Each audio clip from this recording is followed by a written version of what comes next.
Hello நண்பர்களே, idioms சம்பந்தமான பாடத்துக்கு உங்களை நான் வரவேற்கிறேன்.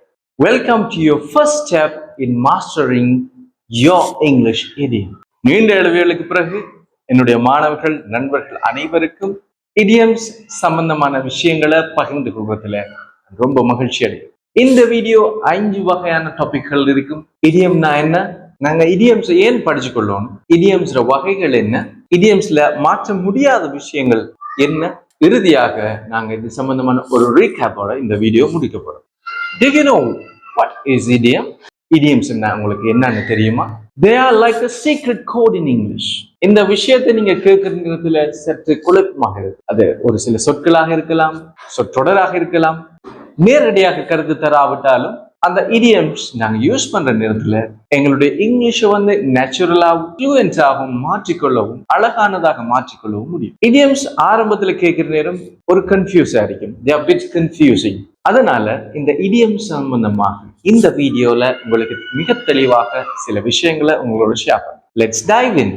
idiom தனி வார்த்தைகளாக வேறு பிரித்து நாங்க சொல்ற நேரத்துல ஒரு வித்தியாசமான ஒரு கருத்து வரும்.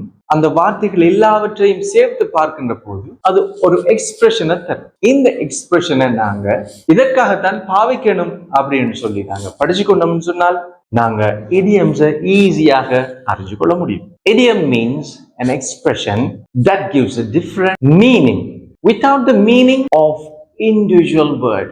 தனிப்பட்ட சொற்கள், தனித்தனியாக சொற்களை கருத்து பிரிச்சு எடுக்கிறதன் மூலமாக கிடைக்கிற கருத்து இடியமாக இருக்க முடியாது. மாறாக அந்த சொற்கள் எல்லாவற்றையும் சேர்த்து பார்க்கின்ற நேரத்துல ஒரு கருத்து ஒன்று உங்களுக்கு கிடைக்கும். For example, take an idiom, drive someone round the bend. இது லிட்ரலி ஒவ்வொரு சொற்களுடைய கருத்தின் அடிப்படையிலையும் பார்க்கின்ற நேரத்துல ஒருத்தரை வண்டியில கூட்டிட்டு போயிட்டு பெண்ட்ல சுத்துறது அப்படின்ற ஒரு அர்த்தம் ஒன்று லிட்ரலியா கிடைச்சாலும் உண்மையாக அது அர்த்தம் அது இல்லை.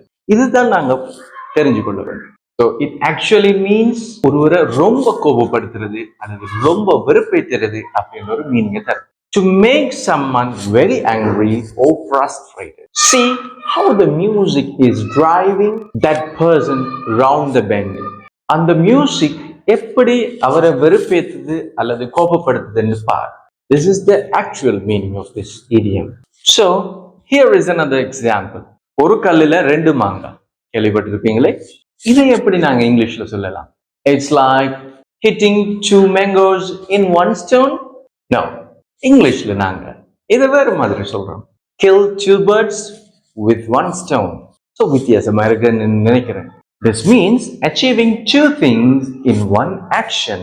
உதாரணமா சொல்ல போனா நாங்க இங்க idioms இந்த டாபிக்கை படிக்கிறதோட மட்டும் இல்லாம எங்களோட இங்கிலீஷையும் நாங்க improve பண்ணிக்கொள்றோம். Killing 2 birds with 1 stone என்று வித்தியாசமா சொல்லப்படுதுன்னு சொன்னா நாங்க இதை கண்டிப்பா ஏன் படிக்கணும் என்ற ஒரு விஷயத்தை நாங்க அறிஞ்சிருக்கோம். ஒரு நேட்டிவ் ஸ்பீக்கர் பெரும்பாலும் இங்கிலீஷ்ல idioms அடிக்கடி யூஸ் பண்ணுவார். இந்த idioms படிச்சா உங்களோட இங்கிலீஷ் நேச்சுரலா இருக்கு. அதே போல இந்த idioms நீங்க படிக்கிற நேரத்துல நேட்டிவ் ஸ்பீக்கர்ஸ் பேசுறது உங்களுக்கு புரியும். அதே போல English movies, TV shows, songs இப்படியான விஷயங்கள் கேட்கிற நேரத்துல அது உங்களுக்கு இலகுவாக புரியும். கற்பனை பண்ணி பாருங்க. இப்ப நீங்க ஒரு படம் ஒன்று பார்த்துட்டு இருக்கீங்க. அந்த படத்துல ஒரு வசனம் ஒன்று வருது. It's raining cats and dogs. If you take it literally சொன்னா வார்த்தைக்கு வார்த்தை அர்த்தம் எடுத்தால் பூனையும் நாயும் மழையில விழுது அப்படின்ற அர்த்தம் உங்களுக்கு வரும். It's raining cats and dogs. உண்மையான மீனிங் மழை கடுமையாக பொழிகிறது. It's pouring அப்படின்னு நாங்க சொல்லுவோம். இந்த idioms படிக்கிறதன் மூலமாக இங்கிலீஷை தெளிவாக விளங்கிக் கொள்ளலாம். அடுத்ததாக நாங்க பார்க்க போற விஷயம் டைப்ஸ் ஆஃப் idiom. இந்த விஷயத்தை நாங்க பின்னாடி ரொம்ப டீப்பா பார்க்க இருக்கிறோம். அதுக்கிடையில உங்களுக்கு ஒரு இன்ட்ரடக்ஷன் மாதிரியாக இருக்கு. Don't worry, it won't be complicated. இது சிரமமாக உங்களுக்கு இருக்க மாட்டது, சிக்கலாக இருக்க மாட்டது. ரொம்ப சிம்பிளான விஷயம் தான். First we have idioms with a verb and an object. உதாரணமா சொல்ல போனா ஏற்கனவே பார்த்த விஷயம் kill என்றது இந்த இடத்துல verb. Kill 2 birds with 1 stone. அதே போல இன்னொரு idioms பார்த்தோம்னு சொன்னால் see eye to eye. கண்ணோட கண்ணை வச்சு பாரு என்ற அர்த்தமா இல்ல, இதுக்கு ஒத்து போறது என்கின்ற அர்த்தத்தை குறிக்கும். This means to agree. இரண்டாவதாக we have prepositional phrases preposition வந்து இருக்கும். உதாரணமாக in a blink of an eye, in இந்த இடத்துல வந்திருக்கு. இதுக்கு அர்த்தம் என்ன? கண் இமைக்கின்ற நேரத்துல. For example, the train arrived in the blink of an eye. கண் இமைக்கும் நேரத்துல ட்ரெயின் வேகமாக வந்து சேர்ந்தது என்கின்ற ஒரு அர்த்தத்தை இந்த இடத்துல நாங்க பார்க்கிறோம். மூன்றாவதாக we also have compound idioms, similes, binomials, trinomials and whole clause. இப்படியான சில வகைகள் இருக்குது. இது நாங்க அடுத்தடுத்த வீடியோஸ்ல பார்க்க இருக்கிறோம். நாலாவது விஷயம் என்ன? Fixed aspects of idioms. இப்படின்னு சொன்னா என்ன? idioms வந்து ஒரு கல்லுல ரெண்டு மாங்காய் என்று சொல்ற மாதிரி இங்க மாங்காய் என்ற இந்த விஷயத்தை நாங்க மாத்திட்டு தேங்காய் அப்படின்னு சொல்லி போடலாம்னு சொல்லி கேட்டா இல்ல, அப்படி நாங்க பாவிக்கிறது இல்லை. அதே போலதான் இங்கிலீஷ்லயும் வந்து idioms வந்து ஃபிக்ஸ் பண்ணி தான் இருக்கும். ஒரு கல்லுல ரெண்டு மாங்கான்னு சொன்னா two birds with one stone.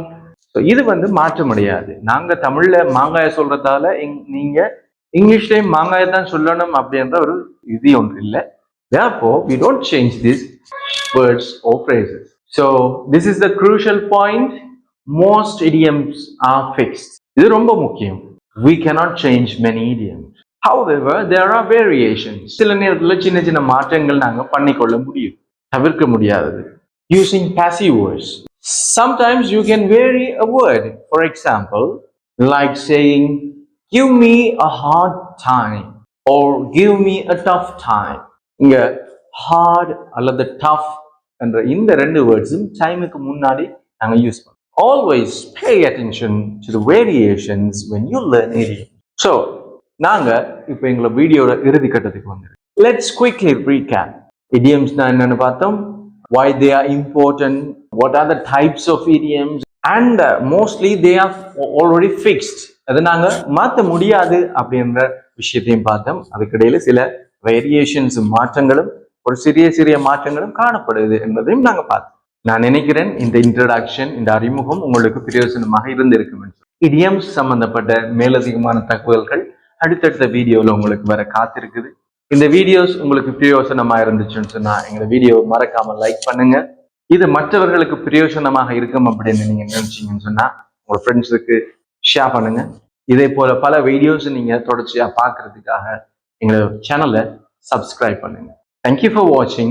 Stay tuned for more videos. Bye bye.